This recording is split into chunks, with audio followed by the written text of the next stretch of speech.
Hello, lovely AP Psych people. Welcome to your lesson on language composition and acquisition.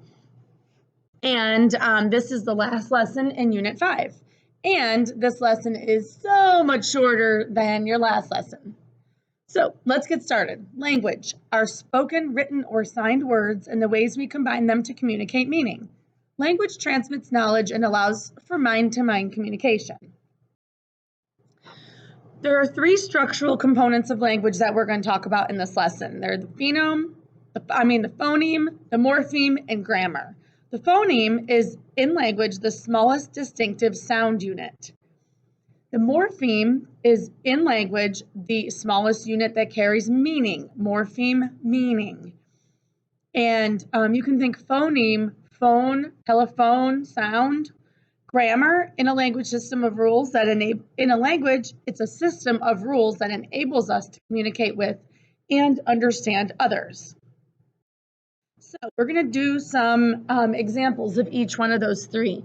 So for phoneme, linguists surveying nearly 500 languages have identified 869 different phonemes in human speech, but no language uses all of them. To say bat, English speakers utter the phonemes B, A, and T, 3 phonemes. To say that, th, a, and T, or a and T, also 3 phonemes. Phonemes are sounds. They are not letters and are not the same as syllables either. Morphemes. Most morphemes combine 2 or more phonemes. Some are words, while others are just parts of words.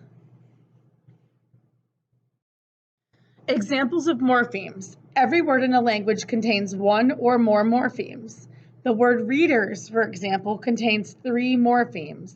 Read, signaling that we mean one who reads, and s, signaling that we mean not one but multiple readers. And grammar. Rules for word order and word meaning help us to understand language. 2 components of grammar are semantics and syntax. Semantics is about selecting the correct word to convey the meaning you intend. Syntax is about putting the words in the correct order according to grammatical standards of your language. So, Noam Chomsky on grammar, he is somebody you will need to know. Chomsky says, colorless green ideas sleep furiously. He uses this sentence to illustrate correct syntax. The nouns, adjectives, and verbs are all in their proper place grammatically, but it's a sentence that has poor semantics. The choice of words do not convey the appropriate meaning. What is a green idea and how can it be colorless? So semantics has an eminent meaning. How do we acquire language and what is universal grammar? So Noam Chomsky has argued that language is nature's gift, an unlearned human trait separate from other parts of human cognition. He theorized that a built-in predisposition to learn grammar rules, which he called universal grammar, helps explain why preschoolers pick up language so readily and so well. Children's language development moves from simplicity to complexity. Infants start without language. Infantis means not speaking, and yet by 4 months of age, babies can recognize differences in speech sounds, which is so cool.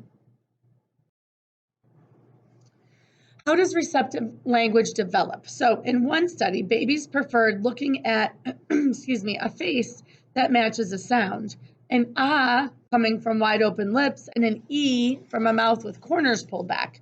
Recognizing such differences marks the beginning of the development of babies' receptive language, their ability to understand what is said to and about them. Beginning around 4 months, the stage of speech development in which an infant spontaneously utters various sounds, phonemes, is at first unrelated to the household language. Long after the beginnings of receptive language, babies' productive language, their ability to produce words, matures.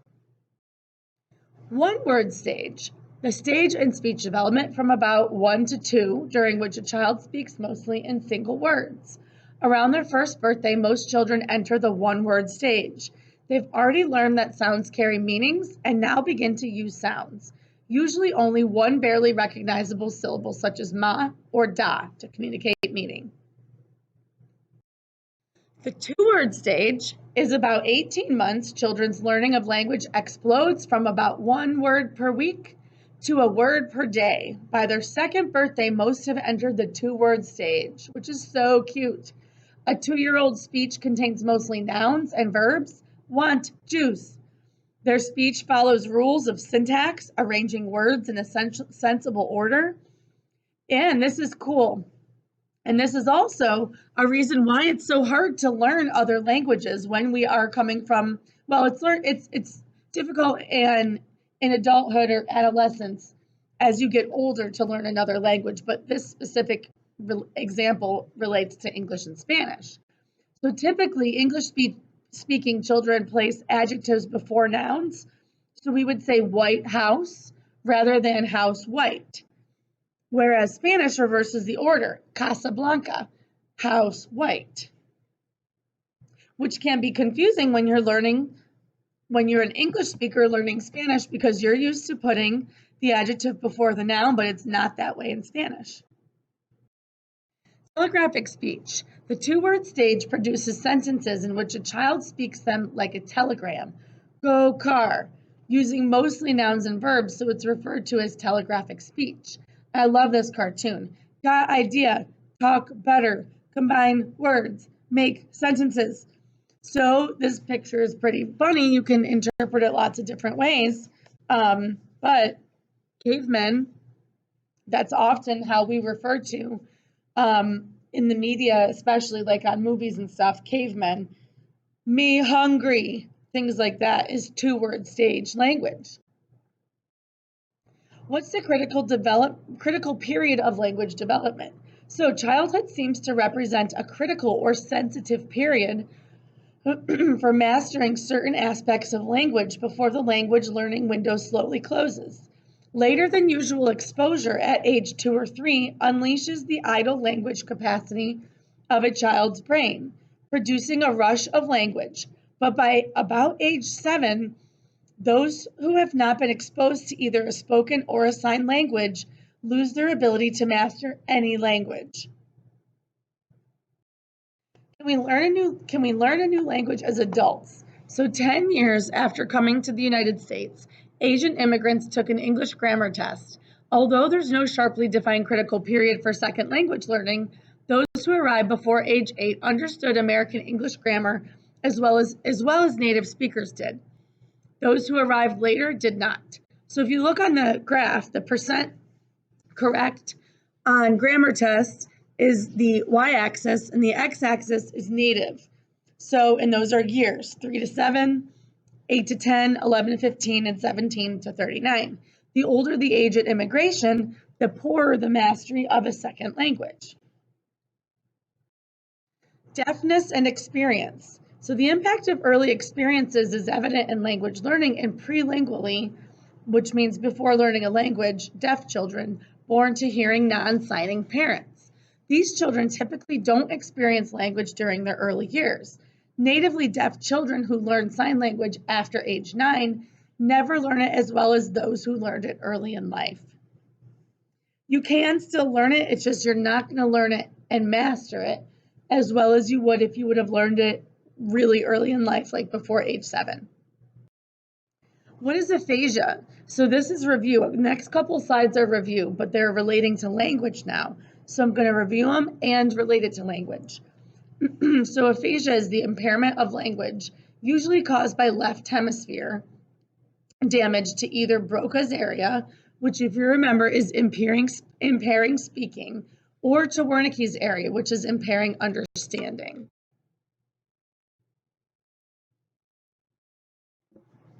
What brain areas are involved in language processing and speech? Well, in 1865, French physician Paul Broca confirmed a fellow physician's observation that after damage to an area of the left frontal lobe, which is the Broca's area, a person would struggle to speak words, yet could sing familiar songs and comprehend speech. A decade later, German investigator Karl Wernicke discovered that after damage to a specific area of the temporal lobe, Wernicke's area, people were unable to understand others' words and could speak only meaningless sentences.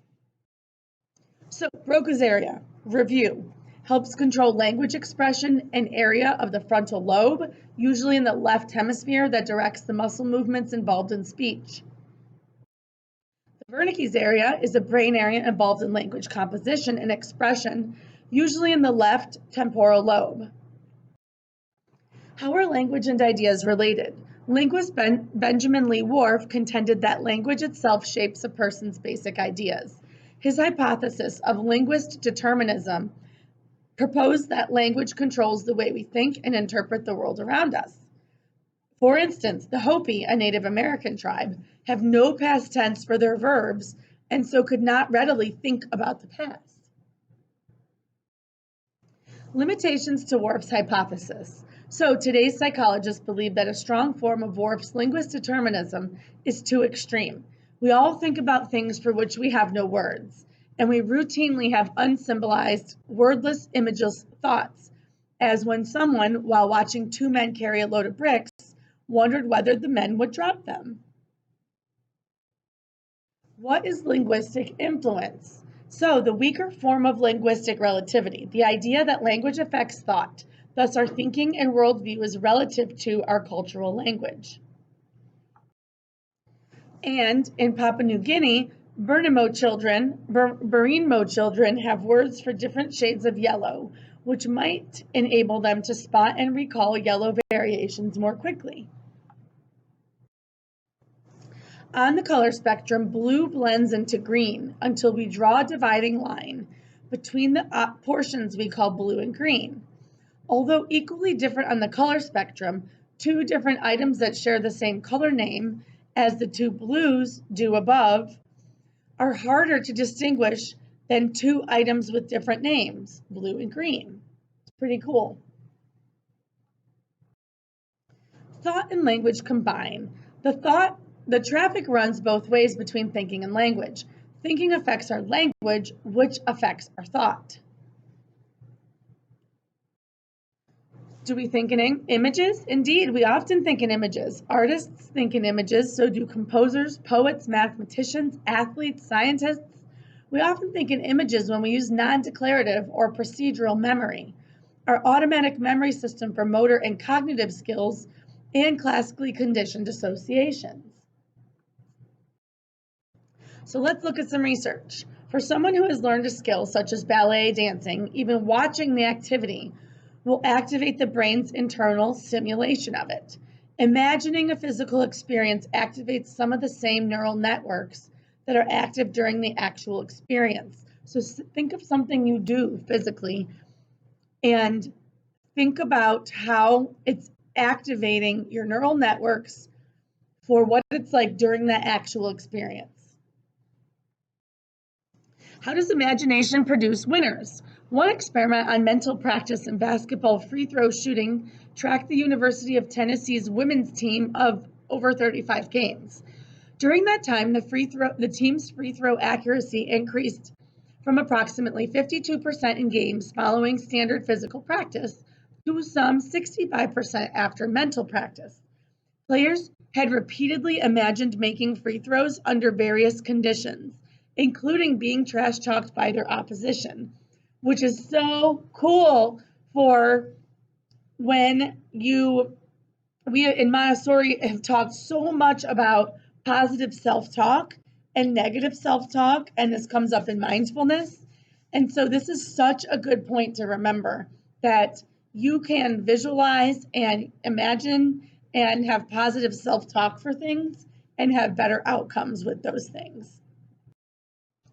How can visualization improve grades? So two groups of introductory psych students facing a midterm exam a week later did a little study. The first group spent 5 minutes each day visualizing themselves scanning the posted grade list, seeing their A, beaming with joy and feeling proud. This daily outcome simulation had little effect, adding only 2 points to their exam score average. The second group spent 5 minutes each day visualizing themselves effectively studying, reading their textbook, going over notes, eliminating distractions, and declining an offer to go out. What were the results? The daily process simulation paid off. The group began studying sooner, spent more time at it, and beat the other's average score by 8 points. The point to remember, it's better to spend your fantasy time planning how to reach your goal than to focus on your desired destination.